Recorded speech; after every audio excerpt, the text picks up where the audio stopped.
Yes, it's breaking news all over the United States, probably the world. We can announce that Governor Andrew Cuomo has announced his intention to resign, making the first woman governor, Lieutenant Kathy Hochul. As you know, Governor Cuomo was involved in sex allegations, sex assault, sex harassment, toxic workplace that Attorney General Letitia James found were true. He said he was going to fight, but now today he is stepping down. He says he does not want to consume state government. Let me bring my guest in to talk about this. First, Judge Fanon. Judge, you have run for office. Was this the right decision? Was this expected? And does this validate the complaints of the women who came forward bravely to argue that the toxic work environment of sexual harassment was created from the top person, that being Governor Cuomo? Well, let me first say that despite his repeated protestations that, he was not going to resign and he was going to stay where he was, the cries began to be too loud. And it was very clear that the state legislature was going to, in fact, initiate impeachment proceedings that looked like they were going to be successful. And you just can't weather that kind of storm. It is a complete distraction to the ability to govern with something like this hanging over your head. Does this serve as a legitimizing position on these individuals who have made complaints? Certainly, it can be interpreted that way. I'm guessing that he's going to remain obstinate in his position that he didn't do anything wrong, which has always blown my mind. He said, I didn't do anything wrong, I just, and then explained his actions. So I think that ultimately his stepping down will be viewed by many as a victory and as support for their position that, in fact, he was wrong in his actions. And Bob Hella, you are from the neighboring state of New Jersey. Last year, myself included, we thought Andrew Cuomo was like a godlike figure, that he took us through the coronavirus stage. Everyone waited for his press conferences, him with his assistant, Melissa DeRosa.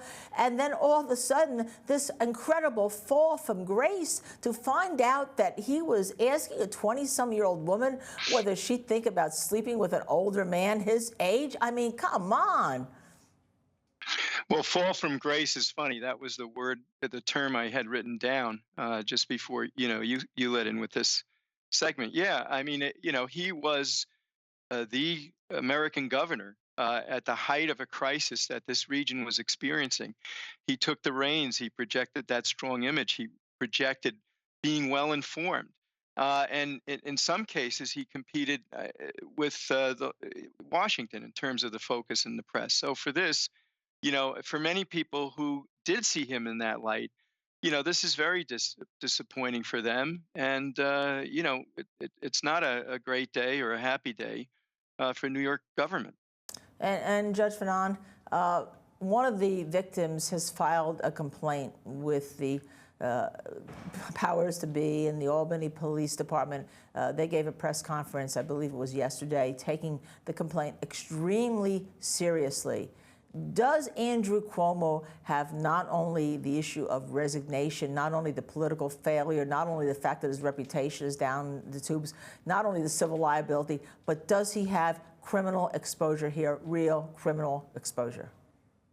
If I understand correctly, the basis of the criminal allegation is that he reached under her blouse and touched her breast, which in Ohio, that's something that is a misdemeanor, as I understand it is in New York. So criminal exposure, yes. But I think that the greater exposure here is the civil consequences that will likely result from the flood of lawsuits that we know are on the way. Well, let me just repeat, Governor Andrew Cuomo resigning his governorship of the state of New York, which he was elected to several times by the people of New York. These sexual allegations, sexual harassment, sexual touching, assault allegations consuming him, and the report by Attorney General Letitia James being just deadly when it comes to his future, whether it be political or otherwise. Because all these cases are important. Why? Because all these cases have victims who have suffered greatly, allegedly at the hand of these defendants. Stay with us.